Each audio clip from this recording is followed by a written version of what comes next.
Okay, good morning. So let us start. Am I audible? Or in the previous chapter uh, we had talked of various languages and how they evolved over time. Why were they proposed? What are the different applications which motivated uh, the building of those languages and their constructs and so on and so forth.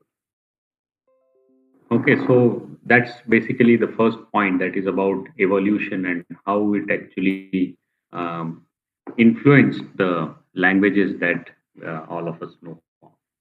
The second point written out there is about socio-economic factors. So this is also, one of the reasons why certain languages are proposed in the first place and why certain languages become successful. So many organizations have proprietary interests of developing a language. So, for example, Microsoft has come out with C Sharp. Google came out with this programming language Go. They had some idea in mind, some applications in mind, and they thought that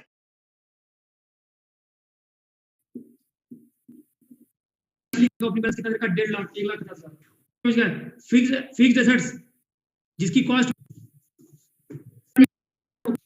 lakh फिर 24,000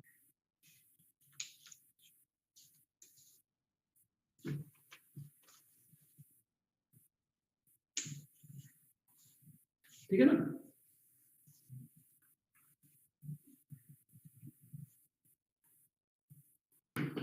sir cell दोबारा कम हो रहा है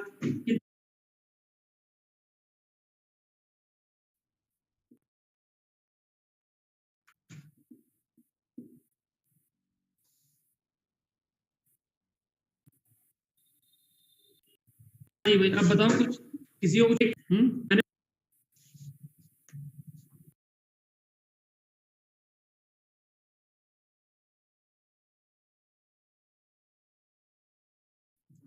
हाँ जी भाई अरे क्या अभी इनका पास जोड़ दो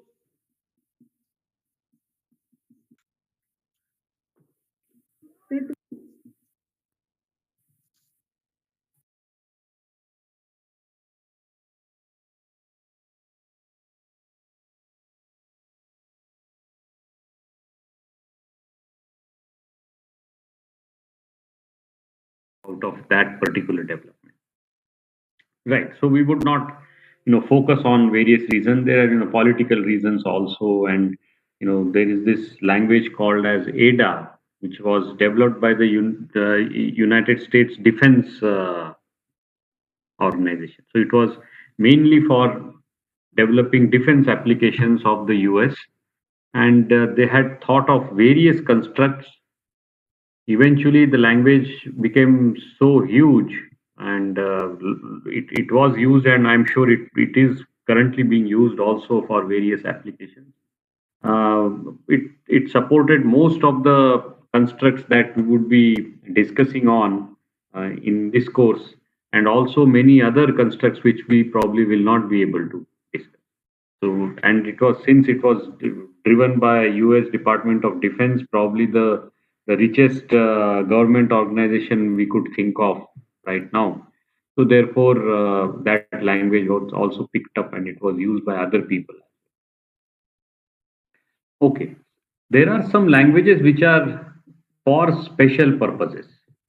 So, for example, COBOL for business applications, Fortran and some other languages for numeric computations, C for system software, Lisp and Prolog for AI kind of applications, for symbolic manipulation, etc., etc. So therefore, we have different programming languages, and we discuss this in detail. There is, a hardware angle also coming up in design of programming languages. For example, there is a type of processors which is called as data flow architectures, which probably you might get a view of that in the computer organization course. So, data for exploiting the hardware capabilities of the data flow architectures, many programming languages were designed.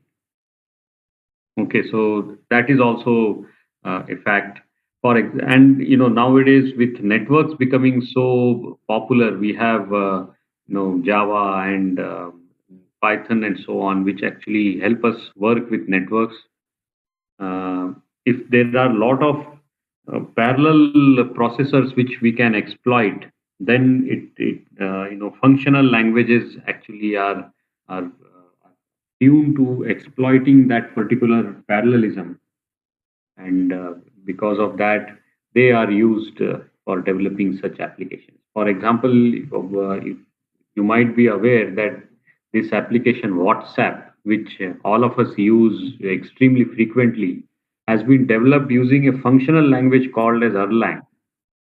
Okay, and because it meant for usage using networks, and it was also meant to exploit lot of parallelism, something which functional languages always provide. And then programming languages people develop because aesthetic sense. That is, some people feel that this construct should be there in a programming language. Some set of constructs get implemented, and they eventually decide that we should why not develop our own programming language and so on. So nowadays with GPUs and these kinds of parallel processors becoming very frequent, people are thinking, and they have already come up with languages where programming those GPU systems becomes convenient.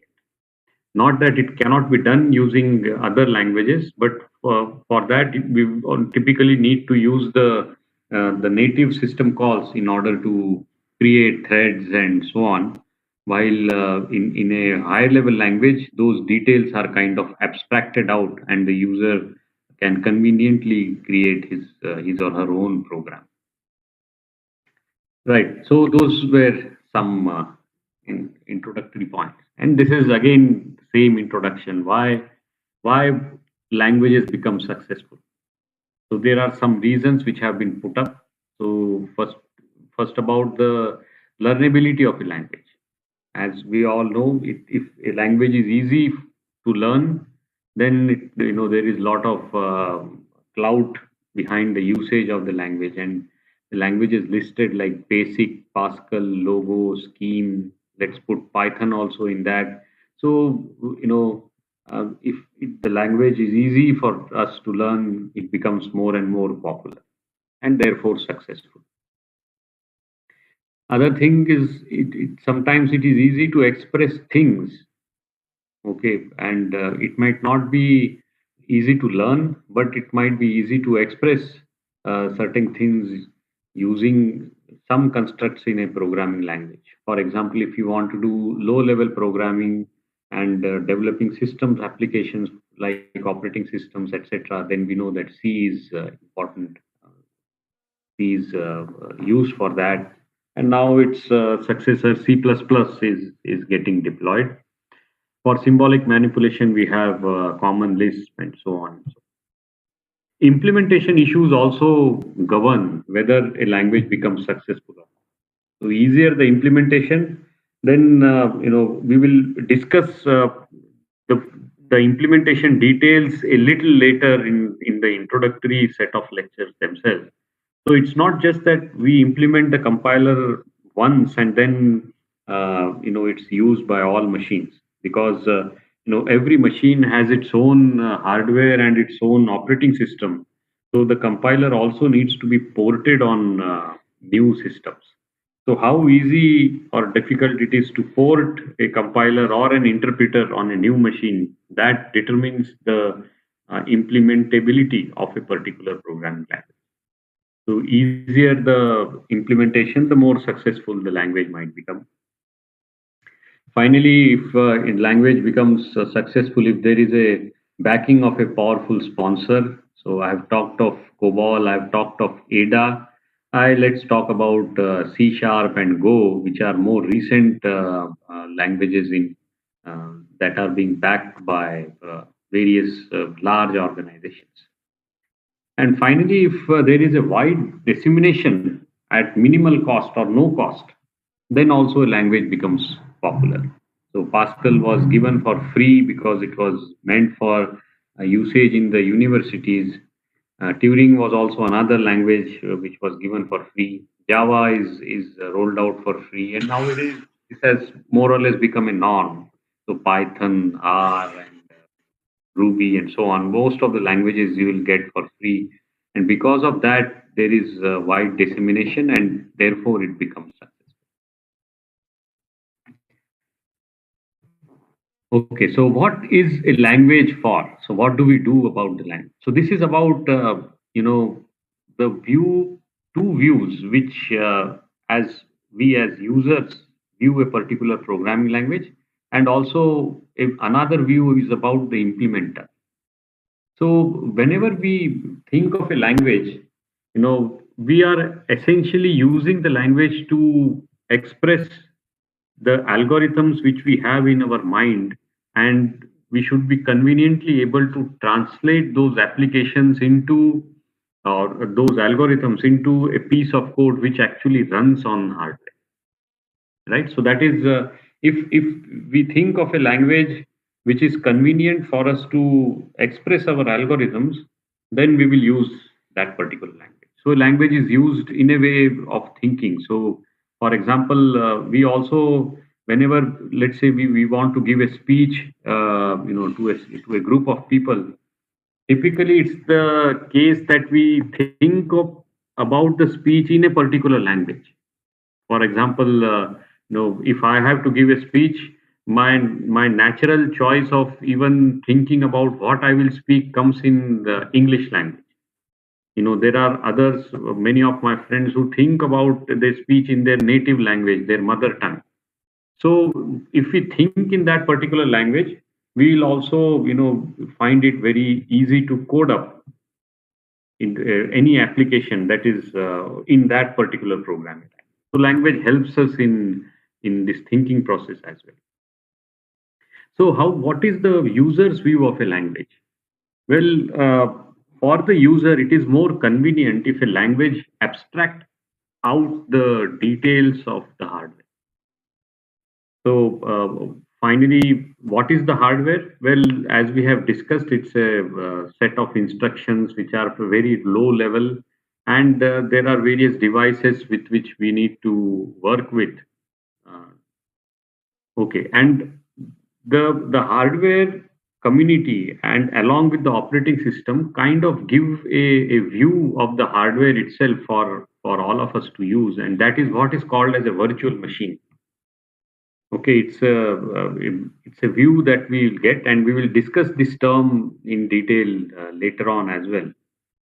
So, if the virtual machine is pretty low level, then we would need to write programs which are also at that particular low level. So, consider assembly language programs. So, where the virtual machine view is about the instructions that are all just given by the processor. Okay. And so writing programs in that becomes a little more complicated.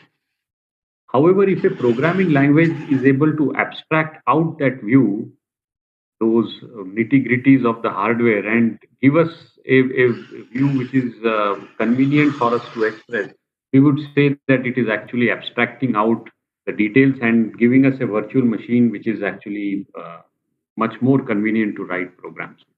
So users want the view of the hardware to be as high as possible. So for example, let's say if I want to write a program using networks, or to send messages between nodes using the computer networks, let's say I decide to use it in C, use the C programming language, then actually I would need to understand uh, the operating system calls with which I should be able to access the networking routines. Okay, the hardware networks, they abstract out some networking routines and with which we can program. So one such abstraction is called as the socket mechanism, with which we can send messages between two machines which might be geographically wide apart. So now, for if I know C, I may now need to know the operating system calls which allow us to send messages. But suppose I don't want to use or to have that knowledge of the operating system. Could we design a language itself that will take care of all those issues which are required for sending messages? That was the view which the people at Java took up. So they said, why should user be worried about the native operating system calls of using sockets to send messages? Can we give a view of a virtual machine which is a little higher?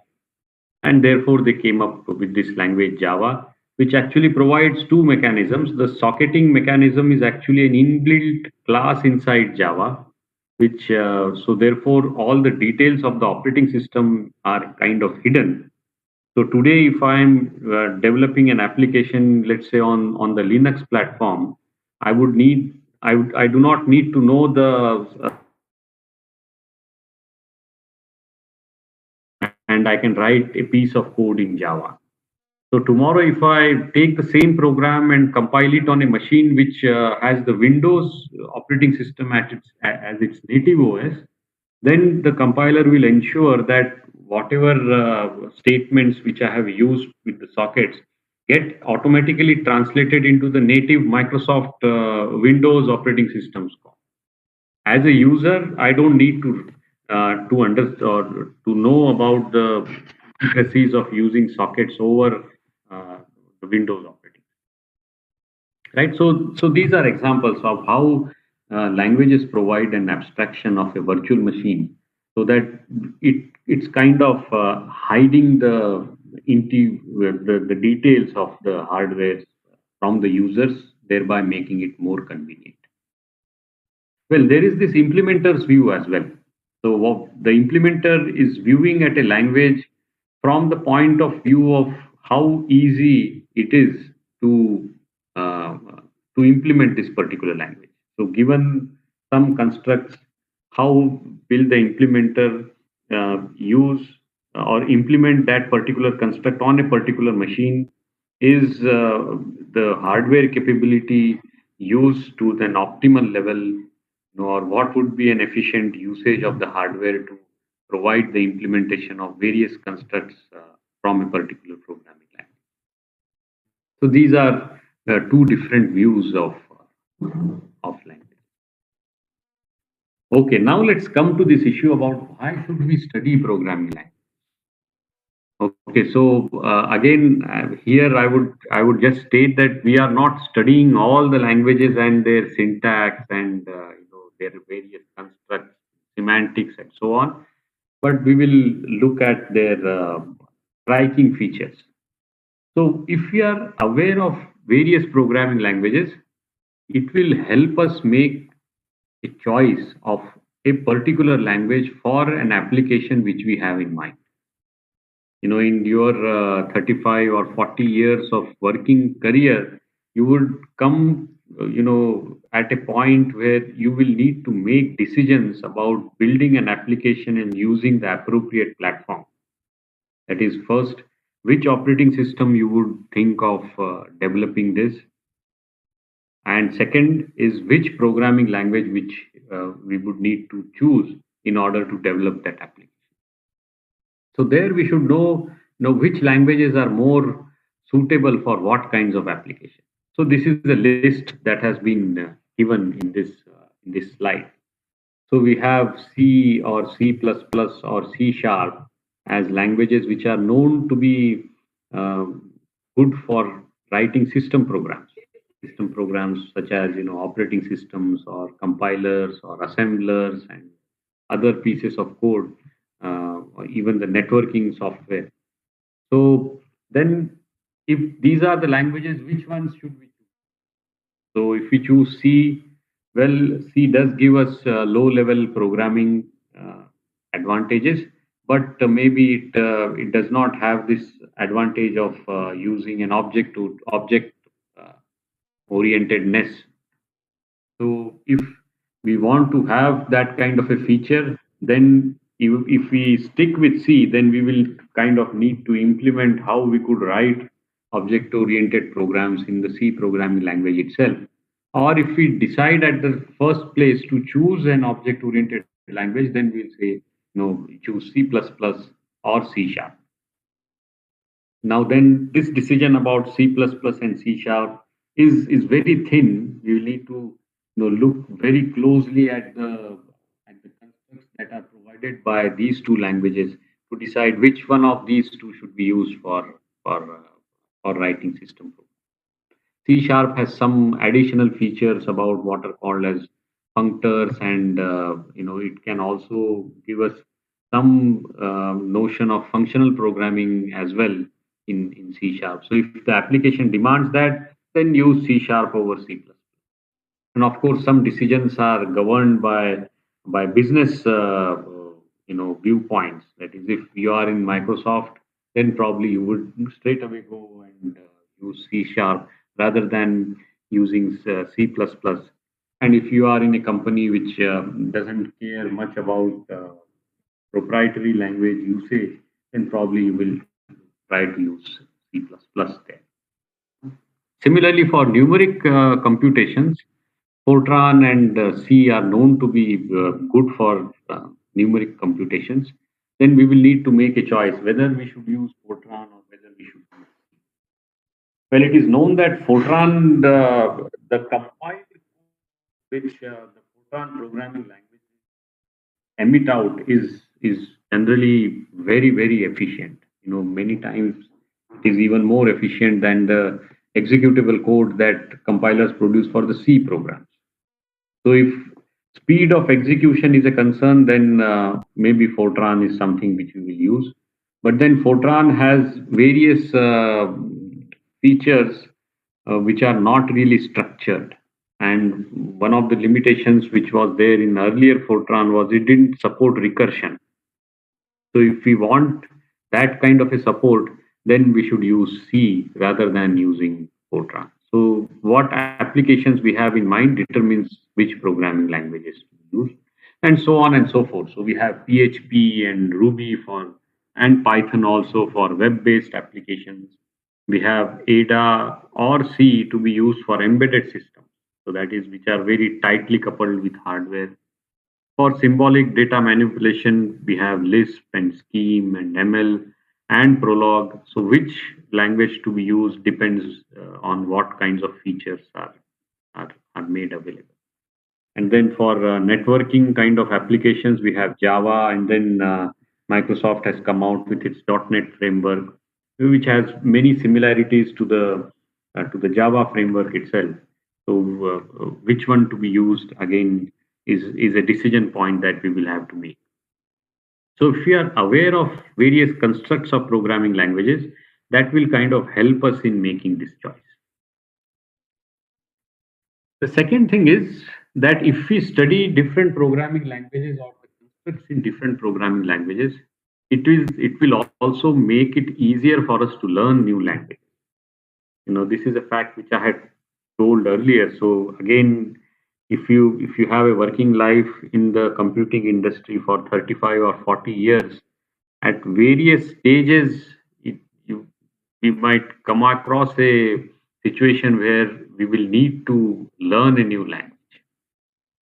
Okay, because the company where we are working has made that decision to start everything, all the development in a new language, or some new languages have come up which actually are very convenient to use for developing new applications. So if we know constructs of various programming languages, it is easier for us to learn a new programming language. And that is a view which, at the end of this course, all of us will also, kind of understand various constructs, and therefore we will not be surprised of a particular construct which is provided by a new programming language which might be proposed, and it will we will have that advantage of being able to learn that language much quicker than our peers who might be working in the same organization. And why is this there? There are similarities between this evolution and this hierarchy of evolution as we had discussed earlier. So it's easy to walk down that hierarchy. Okay, and because there are many concepts which might have more similarity out there, so we could think of iteration as as a concept rather than thinking of a particular type of a loop which a programming language supports. So, for example, C has three different types of loops. The for loop, the while loop, the do while loop, etc. But if we think of iteration as a concept, and then we can think about how all of these uh, loop constructs themselves might be implemented by programming languages, then we will be sure that given a new programming language with a new construct for iteration, it will be easy for us to learn it. And similarly about recursion as well. So recursion, we will discuss in detail how recursion itself is implemented and so on. So if we know these concepts, it will be easier for us to learn a new programming language. And that we are actually learning the syntax, which is the grammar of a new language, and also the semantics of how the functionality of those constructs are there. Okay, so the third point, which is also something which is important, that by studying different programming languages, we would also be able to make better use of the language, whatever we are using currently. And this, I'm sure we will be demonstrating this multiple times in this course. So you are all, using C in the software labs. You would also be learning other languages like Python, etc. And then you might not have explored everything, all the features that are provided in C, because some of the features are really obscure. Then we will discuss about some of such features in this course, about why those obscure features themselves were provided in the language. And suppose we want to understand that feature, we should also be able to understand how is that particular feature actually implemented in the program. So in C, we could also understand things like unions, which probably you might not have covered. And you would definitely have covered how arrays are accessed using pointers in C. What are the concepts behind separate compilation? How do you share variables between pieces of code that are written by two different programmers? And how do you hide variables? Uh, how one programmer hides his or her own variables from inadvertent access from other developers using the constructs which are available in C. And then there is this concept of varargs, where we can write functions which can take the number of arguments to those functions might be different at different points in time. So variable number of arguments. So what are varargs? And so on and so forth. So we will study many of these obscure features. Why is this study important? Because maybe for certain applications, you might actually need to use these features. And in situations where you need to understand other people's code, they might have used those features, and now since you have to maintain or that piece of code and find out bugs, etc., then it's your responsibility to learn those uh, the pro the features that have been used by the earlier developers. And similarly, in other languages, you have where a function itself can be a parameter to other something which we might think of covering a little later, and other issues. Another thing is about the implementation costs. So many times we might think of using a feature, but we might have to avoid using that feature because of the excessive implementation cost that might be. So few examples are written out here. So for example, if we are using arithmetic, so seed, and let's say we want to use the Fortran programming language. Well, Fortran programming language gives us an exponentiation operation. So I can say x raised to n, a primitive operation which is provided in Fortran. So I can say x raised to n, while in C we do not have the exponentiation operation. We have to use a library function to, right? So then to express x raised to n in C, we would have to say x into x into x n times, right? But then if the power n is very small, for example 2, then should we use x into x instead of using x power 2 as has been shown out here? So this star star is an operator in Fortran, which is actually the exponentiation operator. So should we use x into x, or should we use x power 2 to express x square? What do you think? Anybody wants to respond to this? Should we use x into x, or should we use x power 2? Yeah, x into x is faster. Yeah, all of us know. So since that's good. So I just want to understand how would we implement this power function, that is x power n, and suppose both x and n are integers. So how would we implement a power function?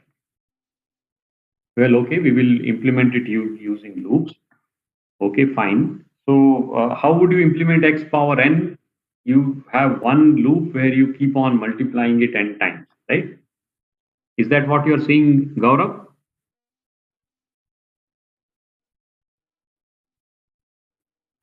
Okay. Then my next question is there a more efficient way of implementing this power?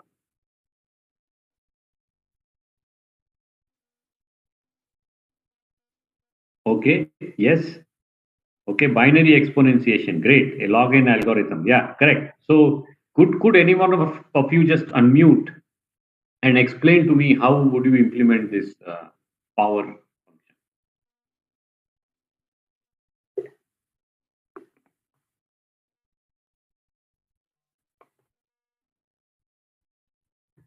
Yeah, anybody? Either Dhaval or Darshan?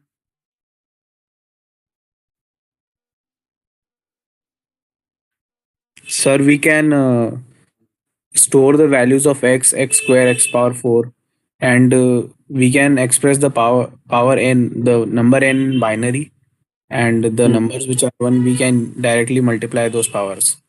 Let's say, for Ex- example, we are asking the power of 34, then we can calculate 2 power 32 by calculating 2 square, 2 power 4, 2 power 8, 2 power 16, then 2 power 32, and then multiplying by 2 square. We'll get 2 power 34 like that. Excellent, excellent, Pulkit. Great, thanks. So, do you think this particular implementation is, as all of you said, it will give a logarithmic kind of complexity? So, where do you think you will have utility of this optimization which you have talked of? Any idea? Or essentially, where do you need, exponentiation, such a high exponentiation? What kind of applications you require high exponentiation? Well, let me just go ahead. Probably you might not be aware, but Financial uh, applications like exactly, calculating yeah, compound yeah. interest. Okay, compound interest is fine, but but typically in those applications, the numbers x and so on may not be integers. Okay, so let me pose the second question. If both x and n are not integers, or for mainly if n is not an integer, how would you perform exponentiation? Using Taylor series. Ah, excellent. Very good. Very good. Correct. You are so. Uh, should we take this as the first assignment of implementation and exponentiation function, which first of all does it if it determines whether n is an integer and kind of implements it in the logarithmic way as all of you have discussed. And if n is not an integer, then uses this Taylor series expansion of implementation of it.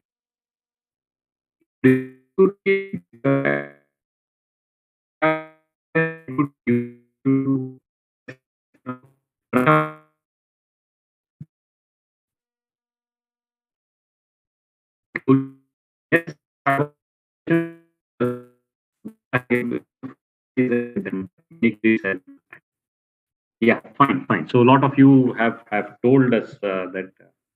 So I will make a formal of the assignment, and that is something which. Well, let me come back to the question that I raised. Where do you need these exponentiation operations? One of the main applications of exponentiation operation is in this area of cryptography, where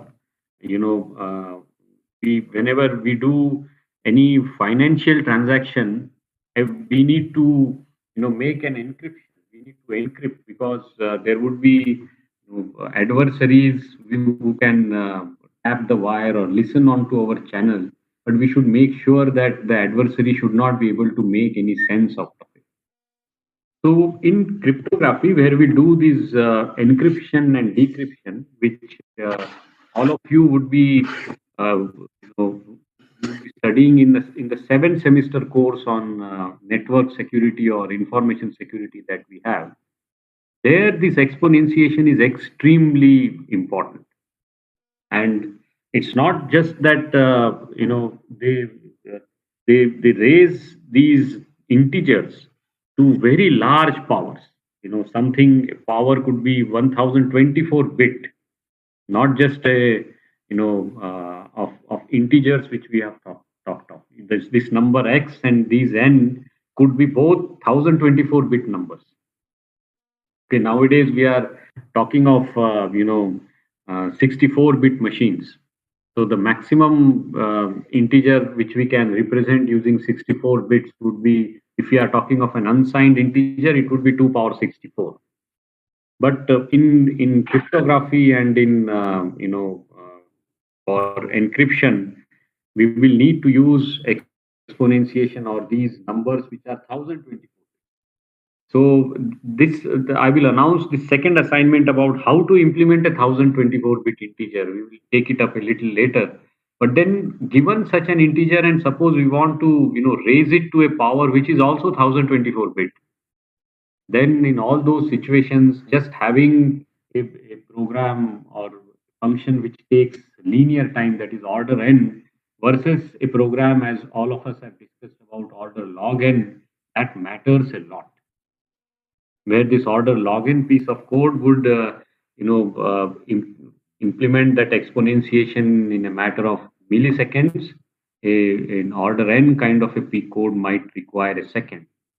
And now whenever we make any financial transaction using a credit card or using online banking, etc., at the back end, many of these encryptions operations are happening, and so many exponentiations need to be done. And if we use the plain implementation which requires order n, just consider how frustrating it would be for the user just to wait for so much of time before the transaction gets through. Okay, and therefore the complexity, etc., comes in a plays a huge role. And therefore we all as computer scientists should definitely think of developing algorithms which are whose complexity is the best that we can achieve, right? And this will also come up in a course. This exponentiation, the technique which you have said, is essentially what is called as a divide and conquer strategy of developing algorithms. So as programmers, we should be aware. So, this awareness that this power function, even though it might be supported in the programming language internally as a primitive operation, whether we should use it or not is something that we have to.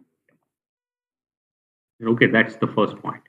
Second is, as all of us know, whenever we do arithmetic, whenever we make array access to array elements, then uh, if we make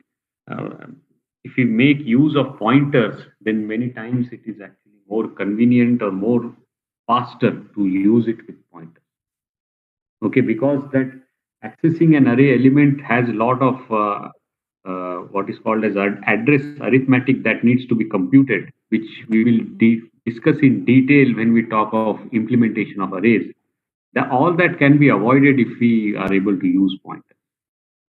Okay, and for the same reason, Pascal also provides us with what is called as the with statement, and so that these address calculations are done only once and not for every element access. Third thing is, we have this parameter passing mechanism which is call by value, and if we, Pascal is a language which provides both the parameter passing mechanisms, the call by value and call by reference, as it is called. But if we pass a huge structure or huge array using this pass by call by value kind of a parameter passing mechanism, what really happens is that entire uh, array is actually copied from one memory location to another. And in the called function, we work on the copy, and when the function returns, the that copy is kind of destroyed. Okay, but that would mean if the array itself, let's say it consists of 100,000 elements, 1 lakh elements out there, and we call a function with that particular array as a parameter, and we pass it by value, then we have a problem that it will copy that 1 lakh element array from one memory location to another. And we know that accessing of memory is kind of 1000 times slower than issuing or executing an instruction on the CPU. So our program is kind of stalled till the point this copy actually happens. So therefore, we should avoid call by value for large data items.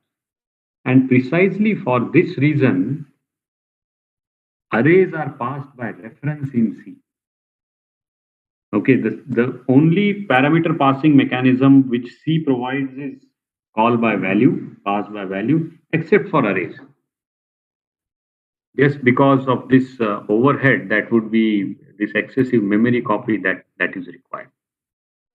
So all arrays are passed by reference, and therefore in the call function, whenever we make any change, the change is also reflected back into the calling function because it was passed by reference.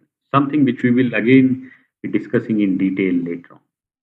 And then there are other features about call by name and other things which we will eventually learn all these concepts as we go through. Okay, the fourth point here is, if a programming language does not support a particular construct, and because of whatever reasons, probably the reasons in political reasons in the organizations which you are working, or business reasons of using a particular programming language only for developing applications, and then you still feel that some kind of constructs which are not supported by the programming language which you are supposed to use, but they are convenient for you to use, then how do we implement those constructs in the programming language that we wish to use?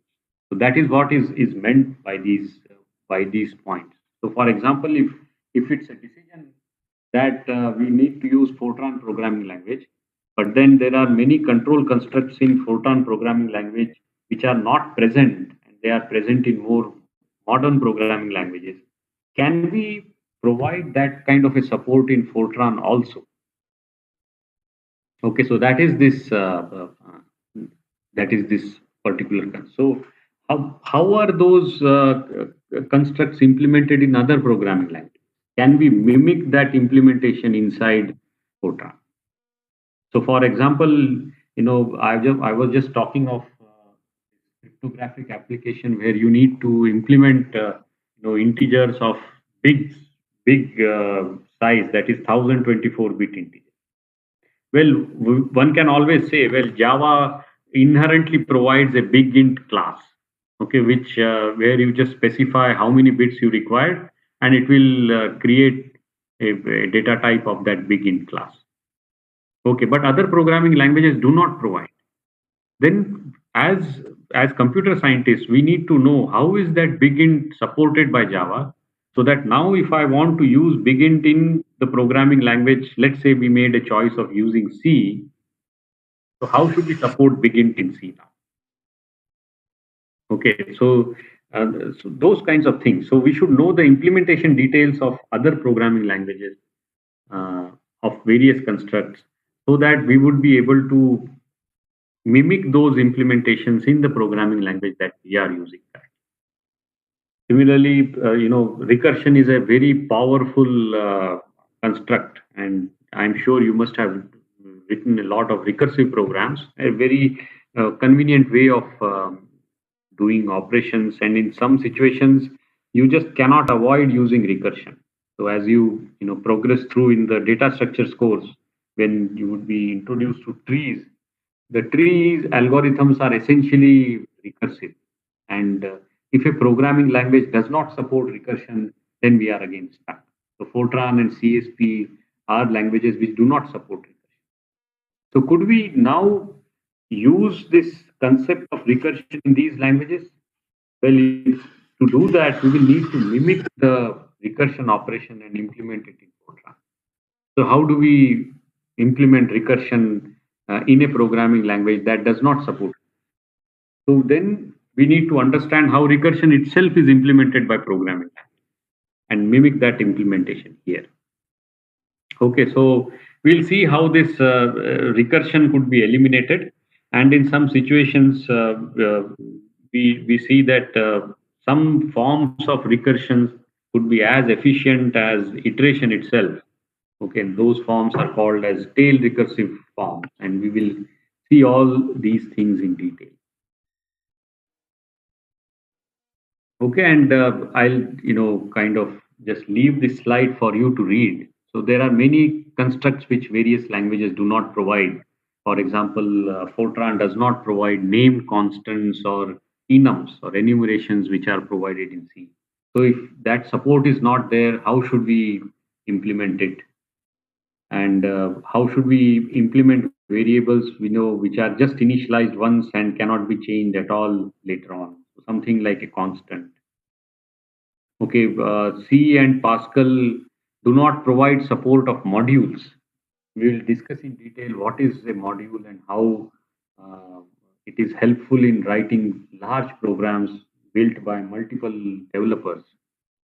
So if C does not provide this support of building modules, can we use the existing constructs in C to provide us have this support of modules? And so on and so forth, of having iterators, etc., etc. So, how constructs which might be useful but which are not supported by a programming language, how we could actually implement them? That will become easier for us to know only when we know how they. And that's the reason why we study different programming languages, and why we study the implementation details of various constructs in different programming languages, so that it becomes helpful for us to implement those constructs where. Right. So let me take this question which Pulkit has raised. So can we just duplicate recursive function and call function 2 from function 1 and vice versa in languages where recursion isn't allowed? Can you, Pulkit, can you please unmute and be more elaborate on this question? Sir, in languages where recursion isn't allowed, we cannot call function one from function one itself, right?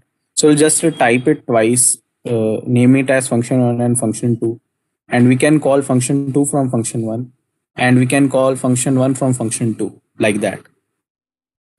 I know it. We will Well, have to copy paste the code, and it will occupy slightly more memory, but recursion yeah, will okay. essentially work. Right. So what you have actually said is you want to avoid what is called as direct recursion and do something which is called as indirect recursion. So function 1 calling function 2 and function 2 then calling function 1 and so on and so forth, right? Is that Yes, right? sir. Yeah. Yes, sir. I Well, meant that. Fortran, yeah, yeah. So when we say recursion is not supported, it means no form of recursion is supported. So even indirect recursion is not supported here. And when we look at the implementation details of recursion, which we'll come to a little later, we'll see that for implementing indirect recursion as hard as implementing a direct recursion. So, therefore, this way we cannot avoid, this this recursive function by having, replacing a direct recursion by an indirect recursion. That will not work in Fortran.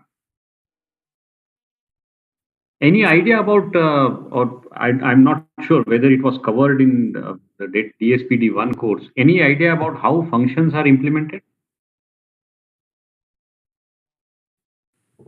We have some idea. Sir taught us how functions are implemented. Gave us kind of an Yeah, overview could about you it. just spell out? Okay, okay, fine, no problem. So we will be discussing this in detail, later on, and then we'll come to see, what all is involved and why,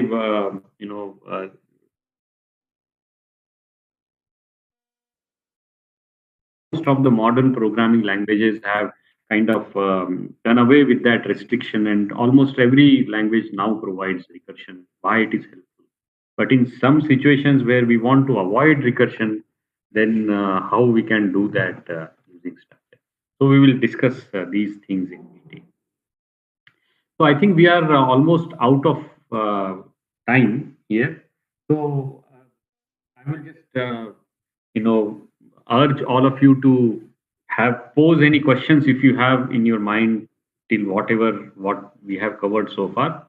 Otherwise, I will we will end this particular lecture. So any questions from anybody? Please feel free to unmute, or you can as well type on the.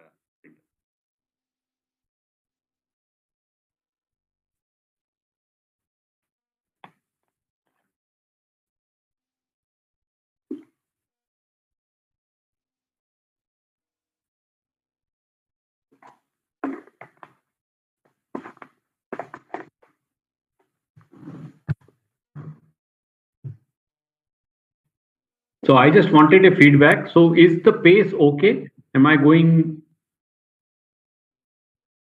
at a speed which is comfortable for all?